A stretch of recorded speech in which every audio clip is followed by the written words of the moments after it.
नमस्कार, मैं हूं ललित सरोही। आप देख रहे हैं न्यूज़ 13 में आपका स्वागत है। आइए नज़र डालते हैं कुछ खास खबरों पर। भारतीय जनता पार्टी का 3 क्षेत्रों का यहाँ पर विस्तारक प्रशिक्षण वर्ग था इस कार्यक्रम में, और विकसित भारत मेरा संकल्प यह भी एक कार्यक्रम है। विभाग के अधिकारियों को कुछ आवश्यक निर्देश दिए हैं। हमारे यहाँ एक ग्राम चौपाल का अभियान चल रहा था, 30 दिसंबर को उसके 1 वर्ष पूरे होंगे। तो एक दिन जो चौपाल इस बार की लगेगी 29 दिसंबर को विशेष चौपाल लगेगी, और 30 दिसंबर को स्वच्छता का एक विशेष अभियान, 29 को स्वच्छता, 30 को चौपाल, यह बड़े पैमाने पर करने का निर्देश दिया गया है।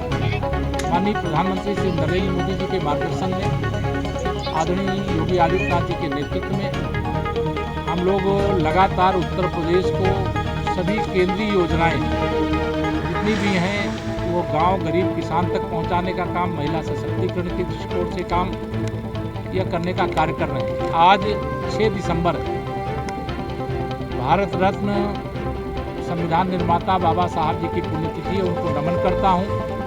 साथ ही आज 6 दिसंबर 1992 की भी याद आती है, क्योंकि 6 दिसंबर 92 को ही अयोध्या में श्री रामलला की जन्मभूमि पर जो कलंकित ढांचा था उसको ढहाने का दिन है, और आज शौर्य दिवस के रूप में मनाया जा रहा है। लेकिन अब 22 जनवरी का सब लोग इंतजार कर रहे हैं रामलला के भव्य मंदिर निर्माण का।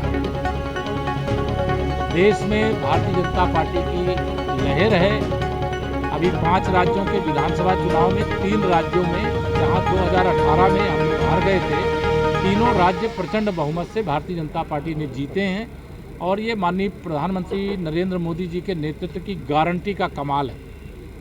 उनकी गारंटी को जिस प्रकार से जनता का आशीर्वाद और समर्थन मिला है, उससे हमारा विश्वास है कि जिस प्रकार से मोदी जी के मन में भारत है, वैसे भारतवासियों के मन में मोदी जी हैं। 2024 के लोकसभा चुनाव में विपक्षी गठबंधन, उसको गठबंधन कहूँ कि ठगबंधन, जो भ्रष्टाचार के दलदल में डूबे हुए दलों के तमाम नेताओं का एक गैंग बन करके रह गया है, और वह माननीय नरेंद्र मोदी जी को 2024 में देश का प्रधानमंत्री तीसरी बार बनने से रोकने में सफल नहीं होगा। और मुझे पूरा विश्वास है कि 2019 में हम 300 पार थे, 2024 में 400 पार भी हों तो कोई असर नहीं होना। जी धन्यवाद। सर, बनारस में एक प्रोग्राम में अखिलेश जी ने कहा है कि परिणाम आ गए हैं, कांग्रेस का बिना नाम लिए अहंकार भी खत्म हो गया है, क्या कहना चाहेंगे? देखिए, अहंकार तो कांग्रेस का भी खत्म होना चाहिए और अखिलेश यादव जी का भी खत्म होना चाहिए, क्योंकि अहंकार तो उनको भी बहुत है। तो हम लोग तो 2024 में उत्तर प्रदेश की 80 की 80 लोकसभा सीटें जीतेंगे।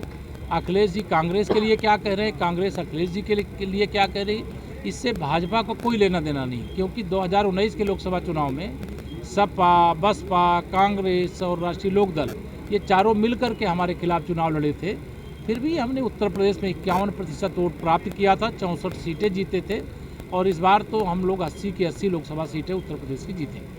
राहुल गांधी जी को लेकर के सर एक बयान आया है कि अभी तक तो राहुल गांधी युवराज थे, लेकिन जिस तरीके से हारे हैं चुनाव, यमराज बन गए हैं, क्या कहना है सर? देखिए, मैं ऐसी भाषा का प्रयोग नहीं करूंगा, यह भाषा उन्हीं को बोलने दीजिए, कांग्रेस के लोगों को। हमारी ओर से इतना ही कहना है कि कांग्रेस हो या भाजपा विरोधी कोई भी दल हो और कोई भी नेता हो, हम किसी के प्रति अनादर पूर्ण शब्दों का प्रयोग नहीं करते हैं। सबके प्रति व्यक्तिगत तौर से आदर करते हैं। हमारी विचारधारा सबसे अच्छी विचारधारा है, हमारी नीतियां सबसे अच्छी नीतियां हैं।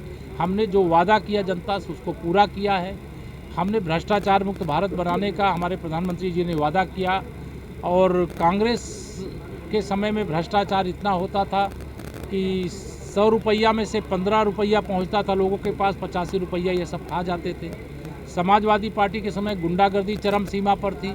आज गुंडागर्दी उत्तर प्रदेश से ख़त्म करने का काम हुआ है। सपा की सरकार के समय बिजली आती नहीं थी, भाजपा की सरकार के समय बिजली जाती नहीं।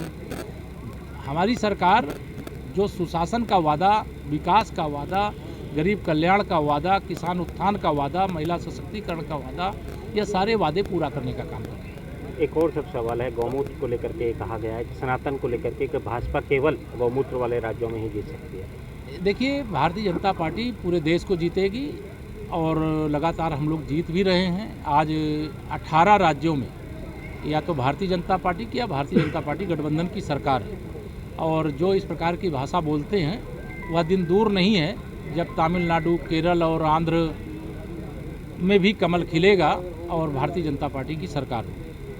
करणी सेना के प्रमुख की हत्या कर दी गई, आए? करणी प्रमुख की हत्या कर दी वो गई। दुखद है। मैं इस प्रकार की जो घटना हुई है उसकी निंदा करता हूं, उनके परिवार के प्रति संवेदना जाहिर करता हूं।